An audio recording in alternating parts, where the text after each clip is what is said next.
Hello everyone, আজকে আমি আপনাদের সাথে শেয়ার করব আমার একটা পার্সেল যেটা আমি অর্ডার করেছিলাম চারিদিকে.com থেকে। আপনারা যারা রেগুলার আমার ভিডিওস দেখেন তারা সবাই জানেন যে আমি অল প্রোডাক্টস হচ্ছে আরোগ্য অ্যান্ড হচ্ছে চারিদিকে.com থেকেই অর্ডার করি। কারণ আমার মনে হয় যে এই দুইটা পেজের যে প্রোডাক্টসগুলো আছে সেগুলো অথেন্টিক। আর আমি এখান থেকে পারচেস করে কখনোই মনে হয় নাই যে এগুলো নকল। তাই আমি সবসময় এখান থেকেই প্রোডাক্ট পারচেস করি। তো যাই হোক, এখানে হচ্ছে আমি স্কিন কেফের একটা সানস্ক্রিন নিয়ে নিলাম।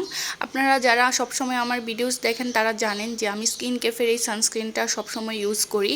আর এই সানস্ক্রিনটা আমার খুবই পছন্দের। আমি যত সানস্ক্রিন ইউজ করেছি সবগুলাই আমার ফেসে হেভি ফিল দিয়েছে এবং হচ্ছে তেল চিটচিটে ভাব হয়ে গিয়েছিল। কিন্তু এই সানস্ক্রিনটা ব্যবহার করে একমাত্র আমি হচ্ছে কোনো তেল চিটচিটে ভাব আমি পাই নাই বাংলাদেশের সানস্ক্রিনগুলোর মধ্যে। আর বাহিরের যে সানস্ক্রিনগুলো এগুলো তো অনেক ভালো, তো এগুলোর দাম একটু বেশি, যার কারণে হচ্ছে আমি বাংলাদেশি এই সানস্ক্রিনটাই ইউজ করি। তারপর হচ্ছে কোরিয়ান একটা প্রোডাক্ট নিয়ে নিলাম, আর সেটা হচ্ছে একটা এসেন্স। আর এই এসেন্সটা আমি অলওয়েজ ইউজ করি ফর হাইড্রেশন। এটা আমার স্কিনটাকে অনেক বেশি হাইড্রেশন দেয়, অনেক সফট লাগে আমার স্কিন। তো এটা হচ্ছে আমার এটা হচ্ছে 3 নাম্বার বোতল, আমি এটা আমার ইউজ করা লাগেই।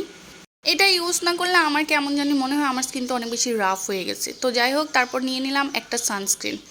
তো এগুলা কেনাকাটা না, এগুলো আসার পর এগুলো আনবক্সিং করছিলাম। করার পর হচ্ছে আমরা বিকালবেলা চলে গেলাম হচ্ছে নবাবগঞ্জ না কি জানি বলে, আমি শিওর জানি না এই এলাকাটার নাম। তো এখানে আসছিলাম আমরা কিছু বাজার করব। তো এখানে একটা হাঁড়ি পাতিলের দোকানে ঢুকেছিলাম, সেখান থেকে হচ্ছে কিছু হাঁড়ি পাতিল নিব। কিছু না, একটা পাতিল নিয়েছিলাম, তারপর হচ্ছে একটা তাওয়া নিয়েছিলাম। কি নিয়েছি সেটা আপনাদের সাথে আমি বাসায় গিয়ে শেয়ার করব। তো বাহিরে বের হলে তো আমি একদমই সিক হয়ে যাই। আমি যে ভিডিও করব ওই রকম সিচুয়েশন থাকেই না আমার মধ্যে। এত কষ্ট লাগে বাহিরে গেলে, মনে হয় যে কোন সময় আমি বাসায় আসব। তারপরে এখান থেকে আমরা একটা পোলট্রি নিয়ে নিলাম, পোলট্রি মুরগি। তারপর চলে গেলাম হচ্ছে কক মুরগি বা সোনালী মুরগির কাছে। সেখানে গিয়ে হচ্ছে আমরা দেখতেছিলাম যে কেমন দাম কি আসো বিষয়। তারপর সেখান থেকে আমরা একটা কক মুরগি নিয়ে নিলাম। তারপর কিছু কাঁচা বাজারও করেছিলাম। তারপর চলে আসলাম জিনিসপত্রগুলো বাসায় রেখে আবার আমরা হচ্ছে চলে আসছি নিউ মার্কেটে। এখন হচ্ছে নিউ মার্কেটে যাব। আর আমার সবচেয়ে বেশি খারাপ লাগে নিউ মার্কেটে গেলে। নিউ মার্কেটকে আমি কি বলবো, একদম অসুস্থ বানাই দেয় নিউ মার্কেট। এত মানুষ, এত ভিড়, আর এত গ্যাঞ্জাম। আমি আসলে ইজিলি নিউ মার্কেট যেতে চাই না, খুব বেশি প্রয়োজন হলে তবে আমি নিউ মার্কেট যাই। তো যারা আমার মতো উইক আছেন তাদের জন্য নিউ মার্কেট না, যারা অনেক বেশি স্ট্রং তাদের জন্যই হচ্ছে নিউ মার্কেট। কারণ নিউ মার্কেট হচ্ছে আমার মতো উইকদেরকে আরও বেশি উইক বানাই দেয়। তো যাই হোক, বাসায় আসলাম। বাসায় আসার পর আপনাদের সাথে বাজারগুলো শেয়ার করতেছি। কাঁচা বাজারগুলো দেখাইতে মনে নাই, কিন্তু এই যে হাঁড়ি পাতিলগুলো কিনেছিলাম সেটাই শেয়ার করতেছি। তো একটা পাতিল নিয়ে নিয়েছিলাম স্টিলের, তারপর হচ্ছে বাটি নিয়ে নিয়েছি কয়েকটা, কারণ এগুলো হচ্ছে অনেক বেশি প্রয়োজন হয়, অনেক বেশি লাগে।